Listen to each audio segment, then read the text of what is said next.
Thanks for staying with us. You're watching Daybreak, and the hashtag on X is Citizen Daybreak. The SMS code is 22422 at Citizen TV Kenya and at Ayub Abdikadir. This morning on the broadcast, we are harvesting the experiences of young Kenyans who have thrown their hat in the ring in the just concluded by-elections across the country. In studio with me is Amos Katana on my far left, who contested for the Magarini constituency by-election that just concluded.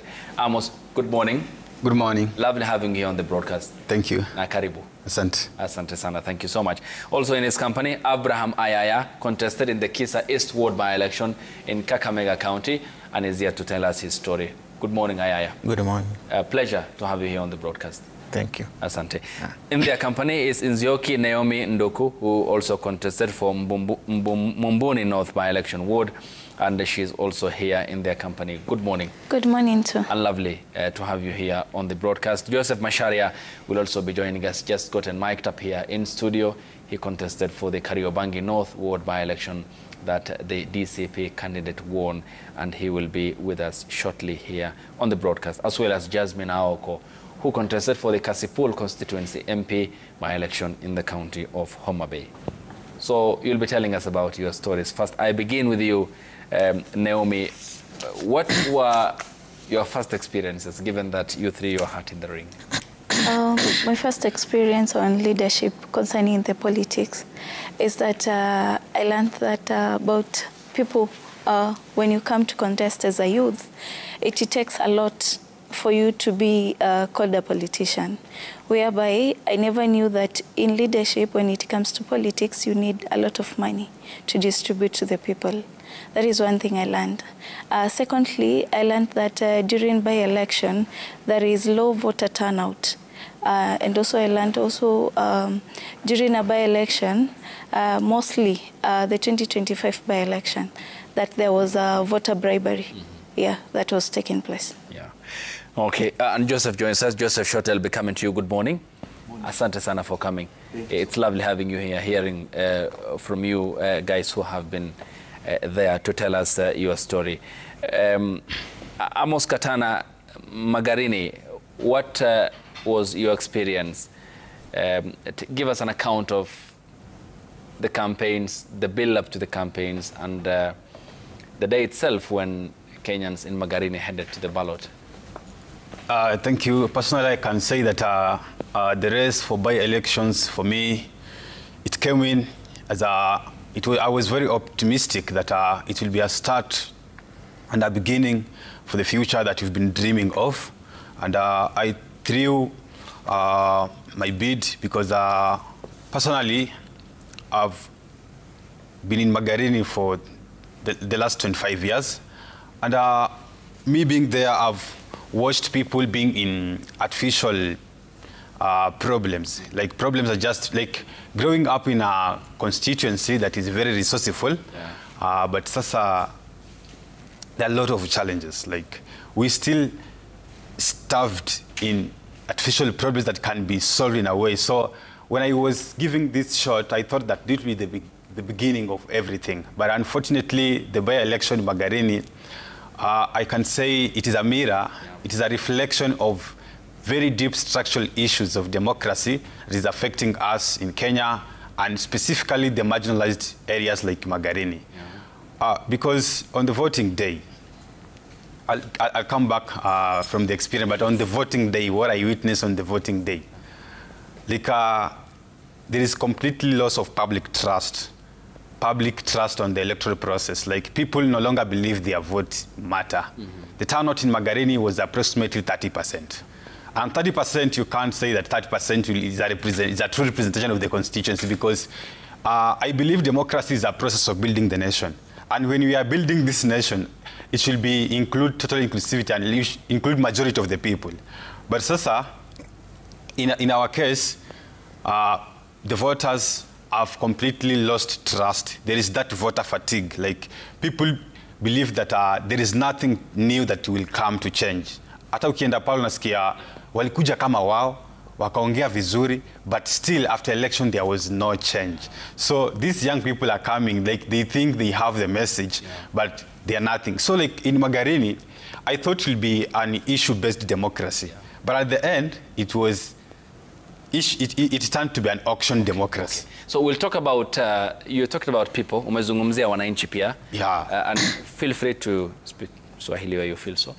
And how to change the mindset given the population also wills that power to accord you the mandate. That's why you guys had contested for those respective seats. Ayaya, coming to you. Yes. Kisa East was hotly contested. True. The government machinery was there and the opposition brigade as well. Yeah.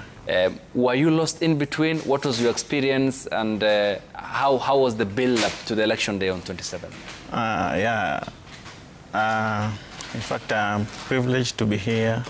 In fact, the campaign was cool, according to myself. But now, what was the problem was that people were expecting much from me, though at times unapata the campaign machinery, I really needed it.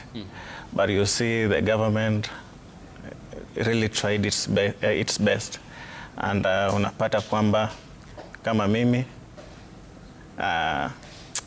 ilipata challenge kiasi, because unapata at times from the start things to do about the united opposition ilinilemea kidogo, because the act of the DAP and DCP coming along, and like Western, it was like DCP should make a DAP to run for the seat.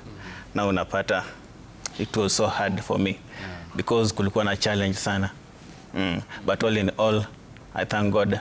I really tried my best. My people really supported me the way I come. I could. That is. All right. Joseph, coming to you.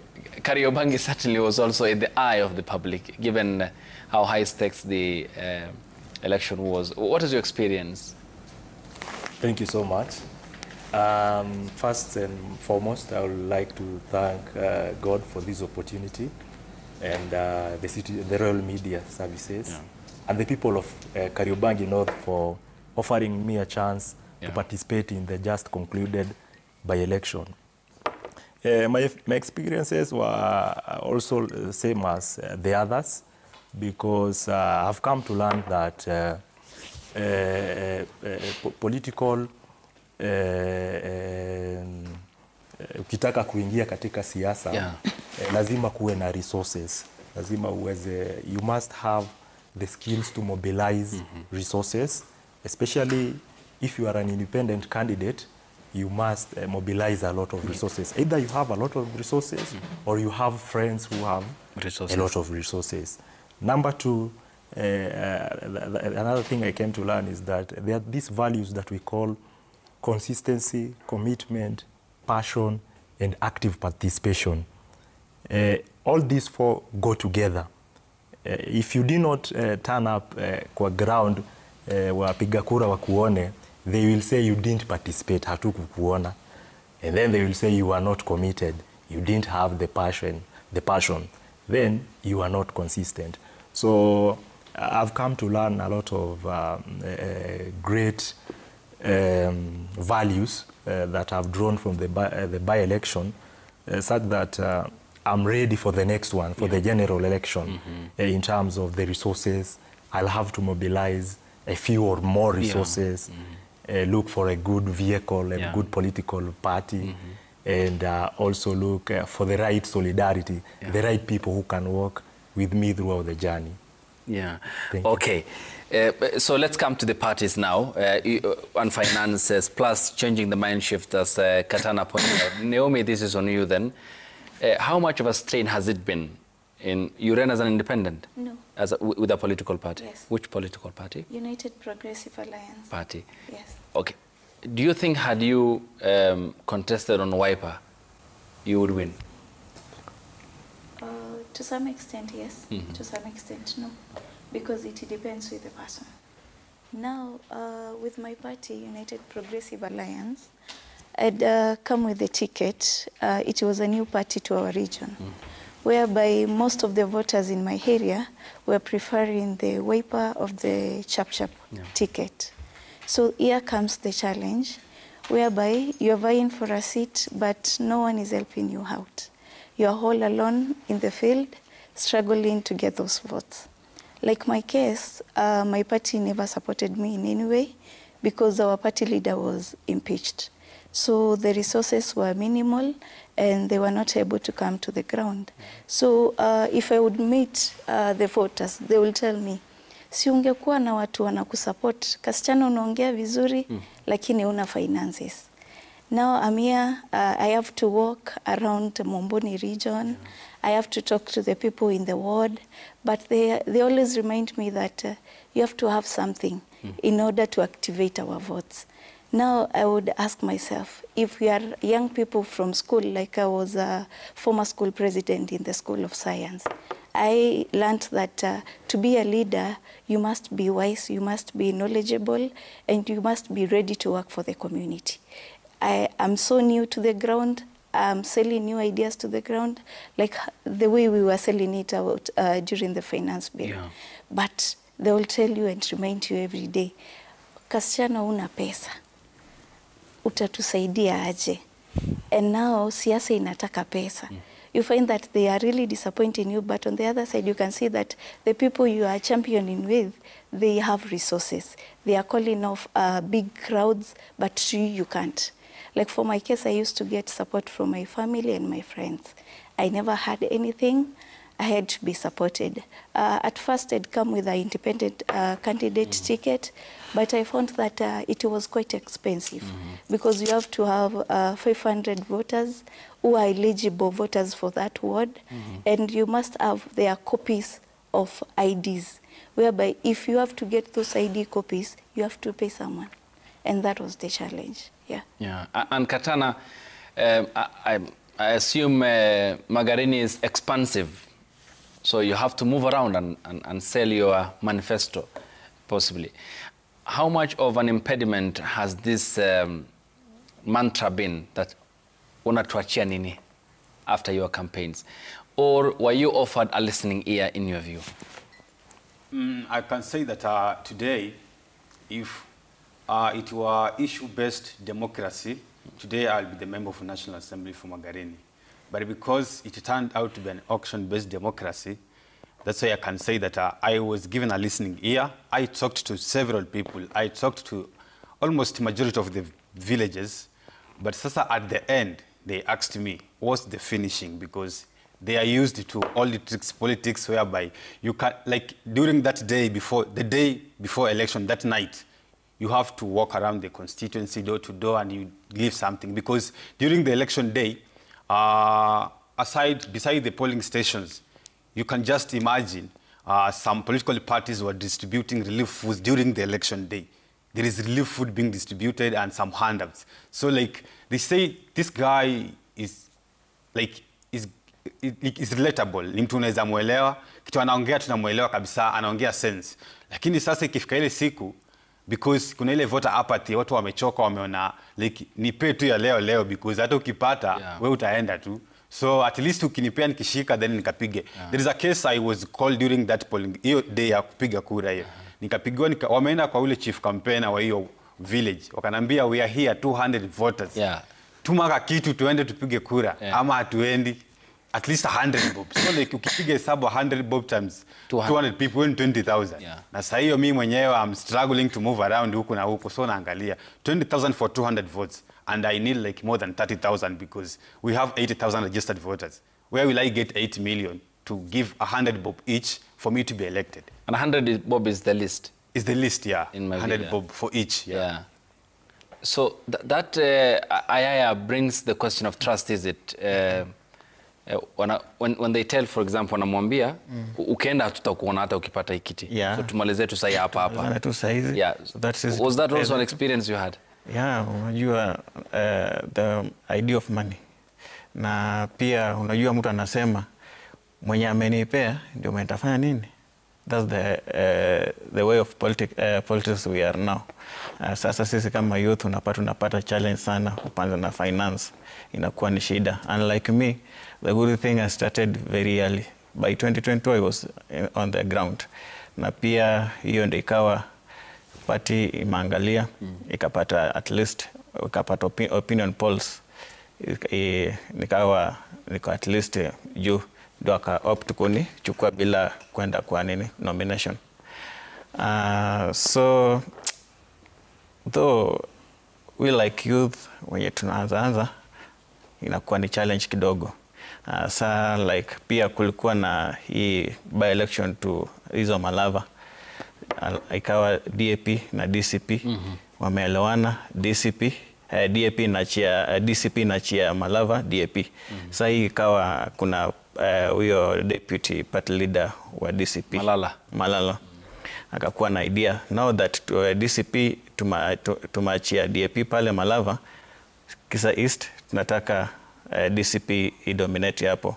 So hiyo ikawa na challenge. After there kukakuwa na sabotaging. Ikawa like party inarudi chini, si party ile nguvu zake mzuri. But I thank God Governor Trans Nzoia County Natembeya akaingilia kati pia kunitetea siku za mwisho. But with that finance yenye alinisaidia kidogo, that's why watu wakaniamini, wakasema this guy tumempenda the way he is, we have to support. Nikapata some well wishers hapo around, wakani support. That's when at least nikakuwa a good position. But in the real sense, without money, I've learned something. Lazima kuwe na pesa, kampeni za kufanya mzuri. Okay. Yeah. Yes, Jose. In a race of 16 candidates, I thought I was one of the best because I've been born and raised in Kariobangi North. And apart from that, I'm a CHP, community health promoter, social worker. So you knew the people on the ground? Yeah, I knew the people on the ground. But politics is a different game altogether. So I thought it will be a walk in the park. But to my amazement, nilienda kwa ground, nilifanya groundwork, nilizungumza na watu. Lakini in one instance, I went somewhere na nikaongelesha watu fulani, kiasi fulani, like 3 or 4 people. And I took the advantage of that time by laying down my manifesto haraka sana. Nimewapata wameketi pale very fast. Bari zenu nini haraka very fast. And then nikimalizia yule mmoja wao akaniambia umeongea vizuri. Sasa chai iko wapi? Ndio sasa hapo kukakuwa na kizungumkuti. Sasa nikawaeleza kwa saa hizi sina, mimi niko tu vile niko. Mimi ni mtoto wenu, nimezaliwa tu hapa mnishikilie. So akaniambia ndio uko na maneno matamu ya kutoa nyoka pangoni, lakini kwa sasa hatutakupatia kura zetu. Of course haujatupatia ile chai, that handout. So hii handout pia imekuwa ni ya culture ambayo pia inafanya progressive leaders like we who are believing that this is the right time for real change. Inakuwa ni hard for us to penetrate, but with the right people kutushika mikono, itakuwa ni rahisi sana kwetu kusonga pale mbele come 2027. Okay, so we'll now talk more after the break about how then this, beyond being an impediment, also obstructs the people from getting the candidates who have integrity, who have their aspirations at heart, and how it's becoming problematic going forward, and how we can address that ideally when we get back from the break. The hashtag on X is Citizen Daybreak. The SMS code is 22422 at Citizen TV Kenya and at Ayub Abdikadir. The morning show here this morning is hearing from the candidates who contested in the by-elections across the country, and the experiences is what we are listening to here on Daybreak on this special edition of our Fridays as we hear from the young voices in Kenya. Stay tuned after the break.